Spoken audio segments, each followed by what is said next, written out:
Anand, tell us about GNoTE. What is it? So GNoTE stands for the Global Network of Technology Evangelists. A few months back, a few counterparts of mine from Sun Microsystems and Yahoo, we got together and we said, you know what, our titles are unique. We do things that most people don't understand. Most people don't understand what we do today. So we got together and we realized we should probably form an organization to spread the awareness of evangelism, of technology evangelism. At the same time, try to share best practices, learn from each other, because we run into each other a lot today. So that's how GNoTE got formed. We actually started back in June is when we first started deliberating. And eventually we decided to form the organization. We met with Guy Kawasaki, which was a huge, huge thing for us. And he blessed it, and things just kind of took off from there. What does a technology evangelist do? That is a great question. I wish I could answer that, and it's probably going to be, we're probably going to be chatting for about 15 minutes talking about what it is that we do. So there isn't a routine, there isn't a regular routine as to what we do today, and it's funny if you talk to me, if you talk to Dan, who's one of the other co-founders, if you speak to Kieran, who's one of the other co-founders as well, you'll get different answers because we do things very differently between companies. But the goal behind technology evangelism is to technically market a company's products. It's to help people understand what we do. It's to be transparent from a Microsoft perspective, to show that although we're up in Redmond, there's a lot of things that we do. We need to listen to the developers better, especially since I'm a developer evangelist, and also take feedback back to the product teams and see how we can incorporate that for future versions. So there's a lot of things that we do, but primarily it's a lot of speaking, a lot of listening too. I think that helps sometimes as well. Mm-hmm. What's a personality profile of someone who would be a technology evangelist? I think we learned a lot today, by the way, after the conference, because we do have someone who's coming in who's actually done an analysis of 40 different evangelists from around the world, and he's going to be presenting his findings. He actually had his dual survey, and he's got some results. But if I had to guess, I think if I had to guess, there's a lot of us who are mostly kind of, I'd say, I don't want to use extroverts. It's not necessarily a bad thing, but we have to be outspoken. We have to be, we have to also develop thick skin over time. Because a lot of times, people look at us as marketers when we're not. We're geeks who like to speak to other people. Not that geeks don't, but it's so if I had to draw an analysis, I'd say you have to be mostly kind of outspoken, as you probably already know, and you have to be willing to take a beating every now and then, because you can be at a conference and people don't necessarily always agree with what you have to say. Mm-hmm. So and especially since it's a big part of what we do is a dialogue between technologists. So what's your background? How did you get to where you are? Right, so before I joined Microsoft, I used to work for Cisco Systems, actually about 2 miles from here. I used to be a software developer there. And the funny thing is, back in 2001, when I graduated from Purdue, I got an offer from Microsoft to join them as a developer on MSN Music. I turned that down because I wanted to come back. I used to intern at Cisco. I wanted to come back to the Valley. It was very exciting at the time. This is before Cisco went through their massive 10,000 people layoffs, and before they decided to cut down on soda cans, and they shrunk the size of their water bottles and whatnot. But anyhow, long story short, I got a call from Microsoft recruiter saying, "Hey, we made an offer to you back in 2001. Are you looking at making a job change at all? Are you looking to move?" And I said, yeah, I'd like to get out and maybe speak to more people. I'd like to get out the bonds of my cubicle and get closer to the customer. So, and they said, okay, maybe we should set you up with the evangelism group at Microsoft. I'm like, what does that even mean? So fortunately, things just kind of went from there. I went to Redmond, met with a few people there.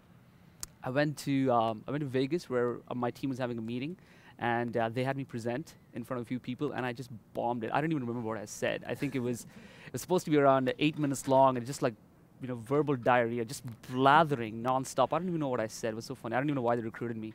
But here I am, like 2 years later, I've just learned so much on the job. So it's been a fun ride. It seems like I've aged a lot in the last 2 years, but it's been a really fun ride all in all.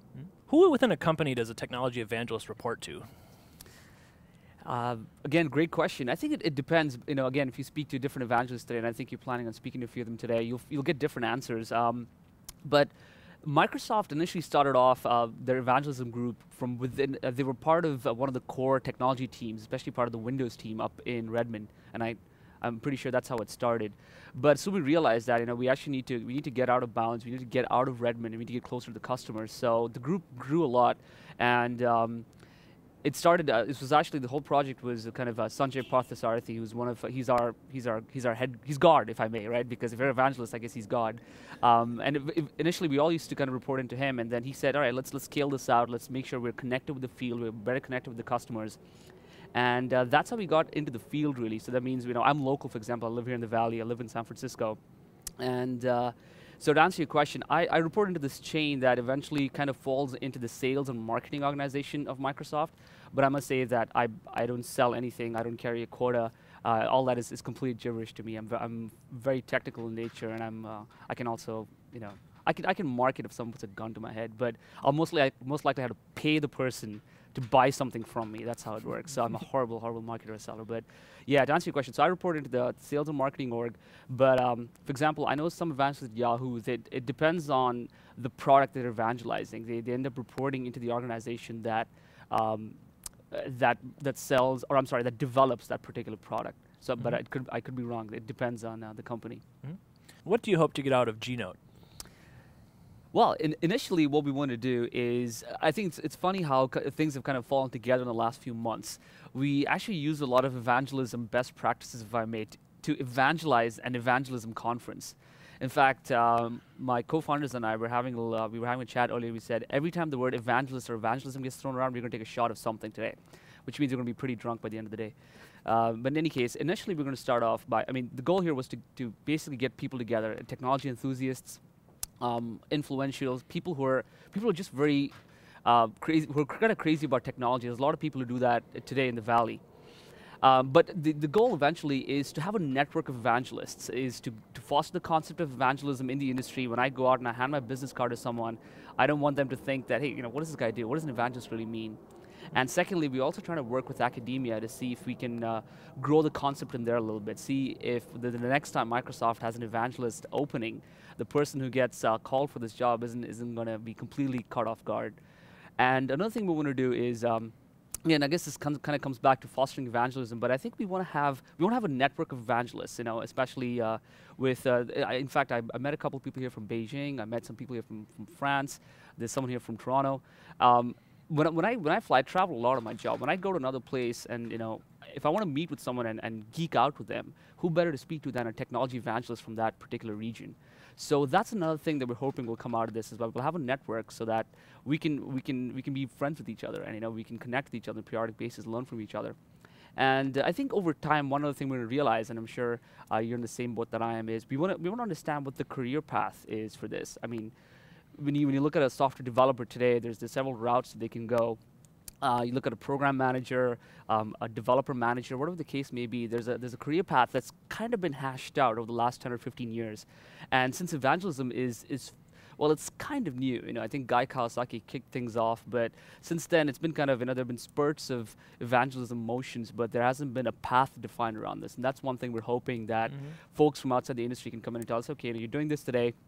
One of the questions you asked me around personality analysis, we've analyzed your personality. Maybe this is something that you want to pursue in the future. Or, the CEO of the next big thing is going to meet us here at one of these conferences and say, all right, maybe we should get together and talk about how you can become, the CTO of our company or something like that. So we're looking for a lot of networking, a lot of learning, and a lot of learning evangelism and best practices.